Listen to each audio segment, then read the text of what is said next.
In 2007, Apple introduced the first generation of Apple TVs, a brand new way to stream your favorite movies, shows, and music directly to your television. Although shadowed a little bit by the release of the iPhone, the Apple TV still had a bit of success with consumers, but was a niche product overall. But if only people knew what capability this thing had. You see, at the same time, Apple offered the Mac Mini, their smallest computer available. Now you may be wondering, how do a media player and a desktop computer have any sort of correlation with each other? Well, surprising as it may be, both of them run the same operating system. The one on the Apple TV just being a cut-down version of what the Mac Mini was packaged with. Looking back on archives of the Apple website, we can see that the Mac Mini started at a price of $599 USD, while the Apple TV was only $299. Seeing how the Apple TV was essentially the same thing, just with a downgrade in RAM, it was still about half the price of the Mac Mini. In addition to that, coming into the present, buying a first-gen Apple TV off eBay is still half the price of buying a 2007 Mac Mini on there. But in today's video, I'm going to be installing normal macOS 10.5 onto my Apple TV. There are other ways to do this without opening up the device, but that's pretty boring and I don't really think that would make for a good video. So instead I'm going to be opening this little guy up and see how it goes from there. So I have no idea how this video was going to go. Thankfully it did turn out fine, but alright, so in order to get to the hard drive, I'm going to have to open this Apple TV up. So the only way to get it out is to pry up the rubber foot on the bottom, which is really easy to tear and rip, so I just got to be as careful as possible. So the screws to open up the device are on the corners, so all I'm trying to do is just peel back the rubber foot in order to access each of the corner screws. These screws ended up being Torx 10, and then for the ones to remove the hard drive were Torx 8, if that helps anybody. I am going to speed up this footage as I did take a very long time to open this thing up.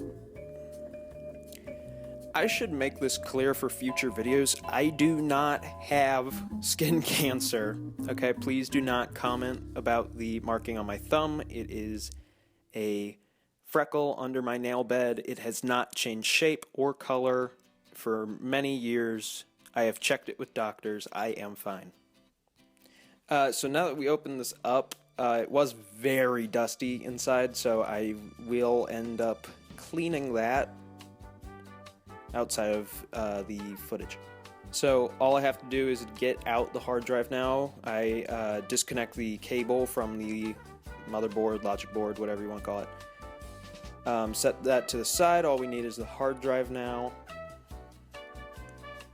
Like I said previously, there are Torx 8 screws to get out the hard drive. There are 4 of them near one of the corners. You do have to peel it back quite a bit more, almost half off. So yeah. So this ended up being a 40 gigabyte Fujitsu IDE drive. Pretty good for how old it is, and yeah.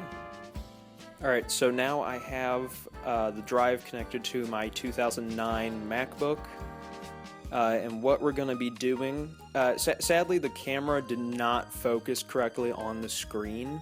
I apologize for that, but what I'm doing in this video is I have a .dmg file that I'm going to be listing in the description below. All you do is connect the disk to your computer, open disk utility, erase the drive, make sure it's macOS extended journaled, and then what you're going to want to do, just erase the disk, and then you're going to want to restore the drive using that image, which should take a few minutes. It took about 20 minutes for mine to do that, but that's all you have to do. So now that I have that done, I just have to reconnect the cable. It doesn't go on that way, buddy. You gotta turn it around. Turn it. There you go. Yep. There you go. Yep. So I just gotta put the IDE drive back in, and it should be ready to go. I'm not gonna screw everything in yet, just to make sure it works. And yeah, that's all I had to do. So I didn't have a spare monitor to use, so we're actually just going to be using a full-on TV, which I guess is appropriate since this is an Apple TV. So yeah, there you go. It booted. It did take quite a while to boot. I'd say around a minute. Around 30 seconds, it flashed purple, green, and then shut off. But thankfully, it came right back on, gave me a cursor, as you can see there, up in the corner. And then we have our macOS 10.5 intro. Look at that. Isn't that awesome? It did not, so thankfully there's a USB 2.0, connection in the back of the machine, so you can connect a keyboard and mouse, and then just go through the setup process, yeah, like you would with any Mac. And there you have it. We have macOS 10.5.8. We have a unknown 1 gigahertz processor, and if you go to more info, it does show that it's Apple TV 1 of 1. And we have a genuine Intel processor. Wow.